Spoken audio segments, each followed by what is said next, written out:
What's up, everybody? Ryan Michael Ballo here to talk about the difference between the nootropic features of caffeine or other stimulants and the nootropic features of good nootropics that work at improving the brain in some sort of functional way. Caffeine, you drink a cup of coffee, right, or take some caffeine caps. Caffeine will speed up your brain. It'll make you less tired. You'll feel wired as a result of that. And you might have more brain energy to attack a specific task. Something like uridine monophosphate or aniracetam, those will be examples of actual nootropics, real nootropics here, will speed up the brain's processing in the case of uridine, because it does for me. Actually, in the case of aniracetam, too, it's very stimulating. Uridine monophosphate enhances dopamine receptor density, so you'll get a feeling of motivation as a result of that. I always get an instant surge of brain energy as a result of taking uridine monophosphate. But also, there are functional elements of my brain that are working better, like my working memory. One of the things that's so pronounced for me in both aniracetam and uridine monophosphate is that I just have a better working memory, whether it's serial numbers, working with one of the companies that I own, or it's just sort of compiling all the information that I kind of have to compile in terms of administrivia and in terms of tech and in terms of marketing, in terms of biz dev for both of my companies at the end of the day. It's a lot easier for me to do that taking uridine monophosphate or aniracetam compared to caffeine. Caffeine will make me speed up and want to engage in stuff faster and have the energy to do so. Uridine monophosphate will give me a stimulatory effect and make my brain make me have more brain energy, but functional parts of my brain, like working memory, will be improved. One of the other aspects that I think is really interesting about uridine monophosphate particularly is verbal recall, functional verbal recall. We always talk about this as being like a major marker for determining whether or not your brain is working well and if a nootropic is working well. If I learned the word ambivalent a couple years ago, ambivalent means it's like the feeling that you get when you're indecisive about something and you can't figure out what to do. You're like 20 years ago, you're sitting at Blockbuster, can't pick up a video, or nowadays, right, you're at the red box and you can't pick a DVD. You don't know what you're going to pick. You're sitting there in that moment. That place of indecisiveness, there's a word for that. It's called ambivalence. You are being ambivalent. If I drank some caffeine, drank some coffee for the day, and I was in a situation where I could use that word to describe how someone's behaving, I probably wouldn't use ambivalent. Like I would just keep it really simple and say the person's annoyed because they can't make a decision. They're sitting in there in that indecisive moment. Whereas taking uridine monophosphate and having a better, having better access to my vocabulary, better functional verbal recall, I'd use the word ambivalent and ambivalence. This happens to me all the time. If I drink coffee and caffeine, if I'm solely sticking with that, which I do, and I cycle off nootropics all the time. We did a video on that recently. I think it's a great idea for a lot of people to do. But if I'm drinking, and I'm doing that, and I'm drinking solely caffeine, there's really not much ornateness in my vocabulary. See, I took uridine monophosphate today, so I'm using the word ornate. Why would I use ornate? Ornate is like a word used to describe something that is extra sort of superfluous, or is like, if you look at a Christmas tree and it's got a whole bunch of sort of additional ornaments on it. Ornaments, right? It's ornate. I really wouldn't normally use that. There are a lot of situations where I take aniracetam or I take uridine monophosphate or good functional nootropics that work on verbal recall, like Noopept for me is another one, where I'll just want to access and have better access to my vocabulary. My brain will very quickly synthesize the idea that in this particular situation, describe a certain person or scenario, I should use this word. Whereas with caffeine, it just doesn't happen for me. That isn't to say that with caffeine or my baseline that I don't have good ability to access my vocabulary, because I've really, really worked on my baseline via eating well and trying to take care of my body. Sleeping well is a critical component of that, and meditating is another wonderful way to do that. But there's just a big difference between the ability for me to sort of have an integrated brain and the capacity to use the myriads of words in my vocabulary when taking uridine monophosphate compared to caffeine. There's just a big difference. If I drink a cup of coffee or 2 cups of coffee and I sit in front of a whiteboard and I'm just sitting down this is one of the things that I do. I jot down all the details that have sort of been plaguing me, everything that's going on in my mind, and really all the standards for what's happening in my business, all the things that are happening kind of operative. How much money do we have in the cash flow account? What did we do in revenue this week? What's happening with biz dev and marketing? What administrivia do I have to engage in, or what did we engage in, or what taxes are due, etc.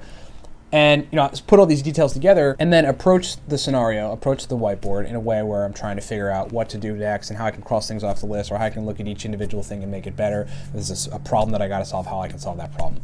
I'm not going to really be able to do that better or more effectively if I drink caffeine. I might be more motivated to do it, and I might have more brain energy to look at the whiteboard and go, all right, yeah, I'm going to engage in the whiteboard task right now.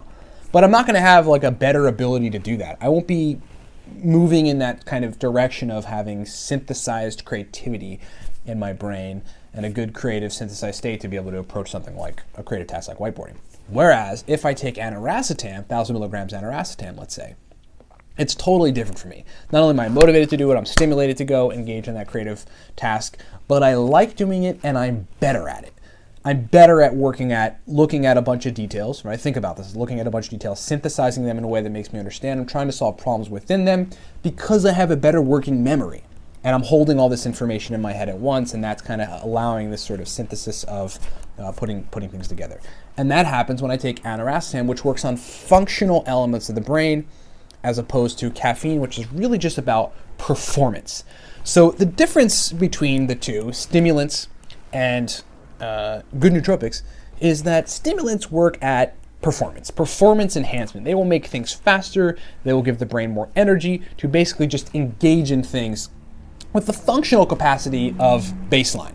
But nootropics, some nootropics, good nootropics, will do both. They will give you a stimulatory effect and have you with more brain energy to engage in a specific task and give you some motivation to do so too, in the case of, well, both aniracetam and mostly uridine monophosphate, but it will also improve functional parts of brain capacity. It'll give you a better working memory, give you better, more creativity, more synthesis thinking, and whatever else you might get as a result of taking particular nootropics. Verbal recall is a major one of them for me, and the capacity to use my vocabulary in a way that's like flowingly and makes the sentence sound good and really has no pauses happens for me when I take particular nootropics. So both of these kind of modes are helpful to have, right? It's helpful to have the stimulation and the extra brain energy to want to engage in stuff. I mean, essentially that's what gets us to do stuff, right? That's what gets us to lock onto a task and sort of gives us the motivation to do it and makes us feel confident that we have the brain energy to attack a task.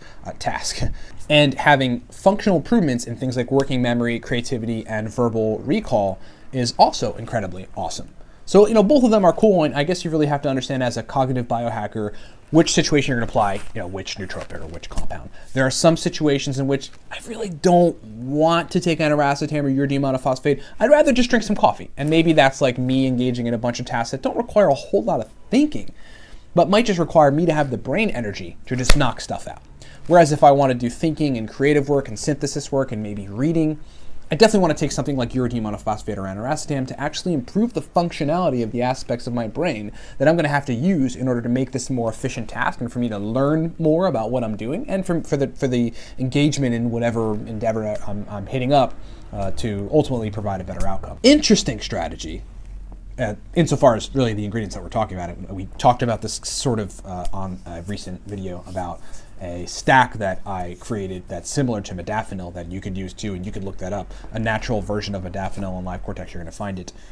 Is that you can combine caffeine and uridine monophosphate, and I'm sure you can combine other stimulants and other nootropics together and get the best of both worlds, a sort of synergized effect between the two of them. Caffeine particularly seems to potentiate uridine monophosphate or uridine monophosphate potentiating caffeine one way or the other in a pretty substantial way that'll give you both the speed of processing and the brain energy and the motivation, the functional verbal recall, the creativity enhancements, and the working memory benefits. So there's a case for everything, right? I mean, I like stimulants. Most people like stimulants. America runs on stimulants. You're like, name your country. I bet, you guys probably run on stimulants too, right? It's pervasive. I always say this, but there's whole stands dedicated to stimulants at Wawa and 7-Eleven. Name your local convenience store. So it's everywhere. But one of the great freedoms of being a cognitive biohacker and experimenting with nootropics is understanding how they're going to affect your brain and then knowing like where to apply that type of brain function to what tasks. If I want to whiteboard, I'd rather take aniracetam. If I want to like just browse through QuickBooks and do a bunch of sort of accepting downloaded transactions and kind of just like straightening some stuff up, I'd probably drink a cup of coffee and do that. If I'm going to give a speech in front of a bunch of people about some task where I really need my verbal fluency, probably want to take some Uridine Monophosphate and some caffeine, but definitely some Uridine Monophosphate. And that's a great way for an experienced nootropics user to use stimulants and nootropics. Stimulants are more for performance enhancement, whereas good nootropics and smart drugs are great for functional optimization, functional brain element optimization.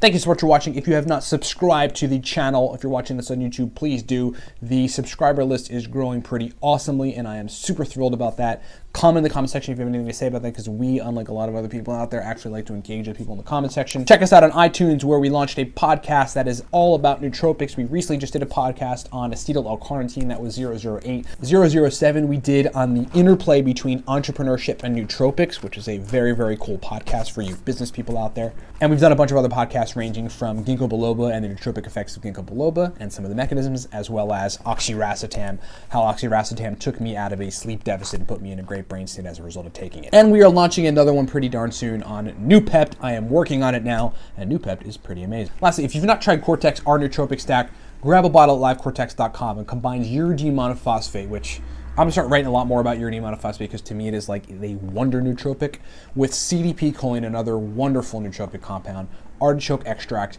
and Bacopa monnieri. It's a super synthesized, balanced nootropic that a lot of people are getting great benefit from, and I think you'll love it. So snag a bottle at livecortex.com. Otherwise, thanks for watching. Talk to you next time.